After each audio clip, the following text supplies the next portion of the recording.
नमस्कार, मैं आरती वर्मा और इस वक्त मैं मौजूद हूँ फतेहपुर में। जी हाँ, आपको बता दें चुनावी दौर है और सभी प्रत्याशी मैदान में उतर चुके हैं।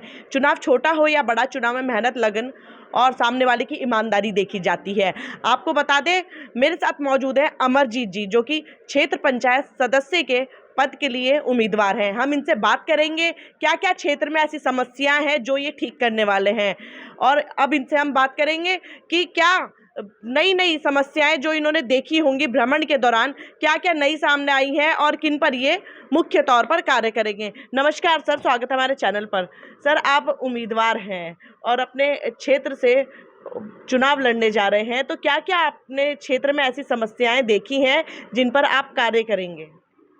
जी धन्यवाद राजेंद्र वर्मा जी, और धन्यवाद आपका आरती वर्मा जी। आप इस त्रिस्तरीय जो पंचायत चुनाव हैं इसमें आप यहाँ पहुँचे हैं, तो सबसे पहले मैं आपका धन्यवाद देना चाहता हूँ।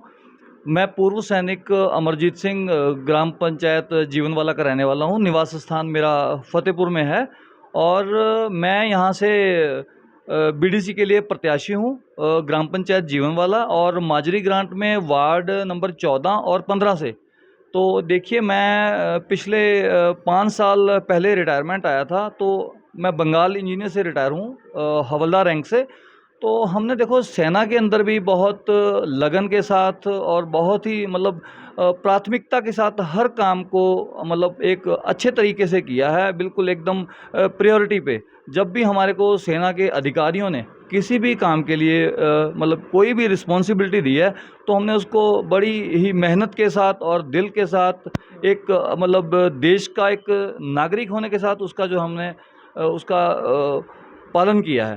तो इस बार जो है मैं यहाँ से बीडीसी के लिए प्रत्याशी हूँ ग्राम पंचायत जीवनवाला से। बहुत सी ऐसी समस्याएं हैं जो पिछले कार्यकाल में ग्राम पंचायत जीवनवाला में नहीं हो पाई हैं। जैसे कि उसमें चाहे सड़क हो या नालियाँ हों यहाँ पर, या फिर कोई एक खेल का मैदान हो, या आज तक जितने भी जनप्रतिनिधि इससे पहले यहाँ पे रहे हैं, तो मुझे नहीं लगता ऐसे किसी ने भी इस काम के लिए इसको प्राथमिकता से लिया हो, या इसके लिए कहीं आगे कोई ठोस कदम उठाया हो सरकार के सामने। हालांकि केंद्र सरकार या भारत सरकार द्वारा बहुत सी ऐसी योजनाएं हैं जो जिला स्तर पर, ब्लॉक स्तर पर, ग्राम पंचायत के उस पर आती हैं, लेकिन ये डिपेंड करता है जो ग्राम पंचायत से जो जनप्रतिनिधि होता है कि वो इन योजनाओं को धरातल पर लेके आता है या नहीं आता है। तो सबसे पहले तो हमारी ये प्राथमिकता है कि जितनी भी योजनाएं आपकी ग्राम पंचायत, आपके ब्लॉक के थ्रू आई हैं, तो वो जन जन तक ये सुविधाएं, ये योजनाएं पहुंचनी चाहिए। जी सर, आपकी ग्राम पंचायत में लगभग कितने वोटर्स हैं। हमारी जो ये ग्राम पंचायत जीवनवाला है, इसमें वोटर हैं 2400, अराउंड 2400 साढ़े 2400 के आसपास। और माजरी ग्रांट के जो दो वार्ड हैं 14 व 15, उनमें दोनों में मिलाकर के 1500 वार्ड हैं। तो ये टोटल जो हमारे यहाँ पे जो वोटर हैं ये 3950 या 4000 के आसपास हैं। हम्म, आप जा रहे हो, कन्विंसिंग कर रहे हो, डोर टू डोर मिलकर आ रहे हो, किस तरह का जनता द्वारा प्यार और फीडबैक आपको देखने को मिल रहा है। देखिए, सबसे पहले तो मैं पूर्व सैनिक हूँ, तो सेना का सम्मान जो है वो हर क्षेत्र में किया जाता है। और जो मुझे ये इस समय ये बीडीसी प्रत्याशी के रूप में मैंने जो ये कदम उठाया है, तो इसमें जनता का जो प्यार है बहुत ही भरपूर प्यार मिल रहा है हर क्षेत्र में। चाहे वो नौजवान हो या बूढ़े बुजुर्ग हों या हमारे मेरे साथ के युवा साथी हैं, तो इतना प्यार मिल रहा है सभी क्षेत्र से मुझे। तो मैं सभी क्षेत्रवासियों का आपके चैनल के थ्रू धन्यवाद देना चाहूँगा कि वो मुझे इतना सपोर्ट कर रहे हैं, इतना मुझे वो आश्वासन दे रहे हैं, इतना प्यार दे रहे हैं। सभी क्षेत्रवासियों का मैं आपके चैनल के थ्रू धन्यवाद देना चाहता हूँ। सर, आप पूर्व सैनिक रहे हैं और आपने बताया कि आपने ड्यूटी के प्रति जितने भी कर्तव्य थे सभी को फर्स्ट प्रायोरिटी दी है। तो वहीं मैं आपसे जानना चाहूंगी, जिस तरह आपने पूर्ण रूप से अपने अच्छे कार्य को किया है अपने ड्यूटी के दौरान, तो वहीं मैं आपसे एक सवाल करना चाहूंगी। आप देख रहे हैं कि नशा जो है चरम सीमा पर है, क्षेत्र में हर एक छोटे छोटे नुक्कड़ पर बिकता हुआ नजर आता है, घर घर में नशा पैर पसारता जा रहा है, जिसके चलते अभिभावक बहुत परेशान रहते हैं, अन्य सदस्य परिवार के बहुत परेशान रहते हैं।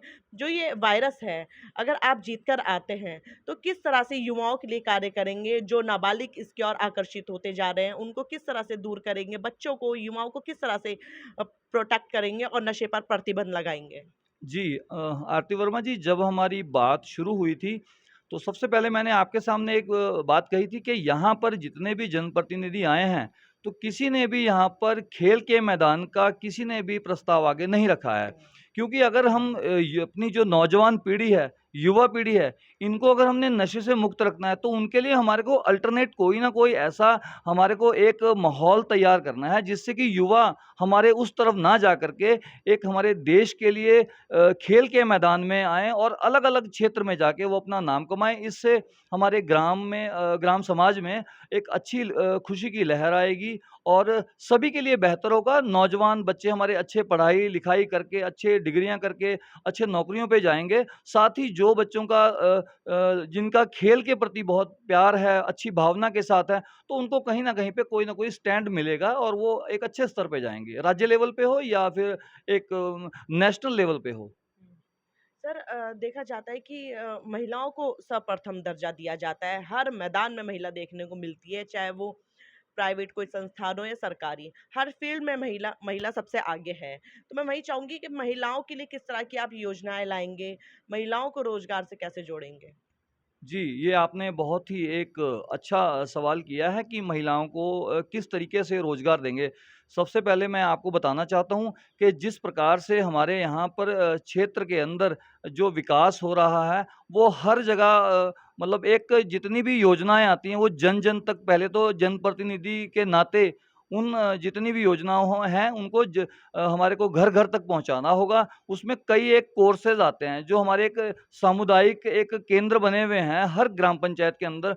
तो वहाँ पर जनप्रतिनिधि को चाहिए कि एक वहाँ पर एक ऐसा एक ट्रेड जिसको बोलते हैं ट्रेड ट्रेनिंग बोलते हैं, तो उसके द्वारा वहाँ पे एक हमारे को एक ऐसा ट्रेनर लाना चाहिए, चाहे महिला के रूप में हो या पुरुष के रूप में हो। तो वहाँ पर अगर एक ट्रेनर रख देंगे जैसे सिलाई के तौर पे, कढ़ाई के तौर पे या और भी कई एक ऐसे हमारे कार्य हैं जो महिलाओं को हम प्राथमिकता दे सकते हैं उसमें। तो उसके लिए हमारे को कदम उठाना होगा, उसके लिए हमारे को जागरूक होना पड़ेगा। सर आप पूर्व सैनिक रहे हैं और सैनिक की मैं नहीं मानती कि कोई कास्ट होगी क्योंकि वो सभी के लिए लड़ाई लड़ते हैं, देश को पूर्ण रूप से समर्पित रहते हैं। तो वहीं लेकिन आज के दौर में कुछ लोग इस तरह की मानसिकता रखे हुए हैं कि कास्ट को देखकर वोटिंग करते हैं। कोई हमारी कास्ट का होगा तो ही हम वोट करेंगे या कोई पर्टिकुलर कास्ट का होगा या किसी और कास्ट का होगा। तो आज जो है जाति धर्म भेद को देखकर करते हैं आज के दौर में भी। हालांकि डेवलपमेंट हो गया है, चेंजेस बहुत आ गए हैं, लेकिन उसके बावजूद भी लोग जो है अपनी मानसिकता बनाए हुए हैं जो कि कास्ट को देख करके वोट करते हैं। तो जो ऐसी मानसिकताएं रखते हैं, ऐसी धारणा रखते हैं जो कास्ट को देखकर वोट करते हैं, उन लोगों को आप क्या मैसेज देना चाहेंगे? आपके चैनल के माध्यम से मैं बताना चाहता हूँ, मैंने बंगाल इंजीनियर में लगभग 20 साल नौकरी करी है और सेना के अंदर हमने जितना समय मैंने बिताया है, उसमें कभी भी धर्म के नाम पे कोई ऐसी बातचीत नहीं होती है। इवन यहाँ तक कि हमने एक ही थाली के अंदर खाना खाया है, चाहे उसमें कोई किसी भी धर्म का हो। तो ये इन बातों से हमें बहुत ही दूर रहना चाहिए, आपस में मिल-जुल कर रहना चाहिए, चाहे किसी भी समाज का हो, किसी भी धर्म का हो। ये भाईचारा हमें इसी तरीके से आपस में इसको ऐसे बनाए रखना है।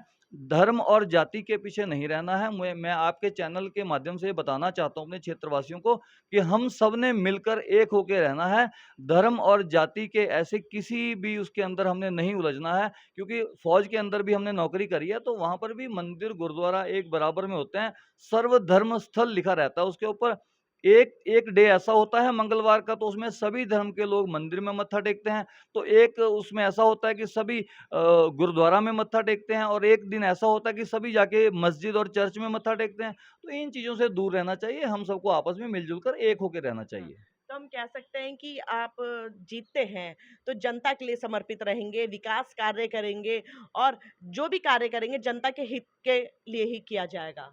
जी, बिल्कुल अगर क्षेत्र की जनता ने मुझे भरपूर प्यार दिया और बहुत ही भरपूर जनता मुझे प्यार दे भी रही है, तो इसमें मैं पूर्ण रूप से जनता को समर्पित रहूँगा और पूर्ण रूप से मैं जनता की सेवा में तत्पश्चात बिल्कुल एकदम 24 घंटे मैं उनके लिए हाज़िर रहूँगा। जब कभी किसी को भी कोई किसी भी चीज़ की ज़रूरत हो, किसी भी तरीके की सहायता या हेल्प हो, मैं आधी रात को भी अगर मुझे कोई कॉल करेगा, तो मैं जन-जन तक पहुँचने की कोशिश करूँगा और जनता के साथ इसी प्रकार से जिस तरीके से मेरा पहला व्यवहार रहा है, मैं इसी तरीके से अपना व्यवहार बनाए रखूँगा और जनता के प्रति पूर्ण रूप से समर्पित रहूँगा।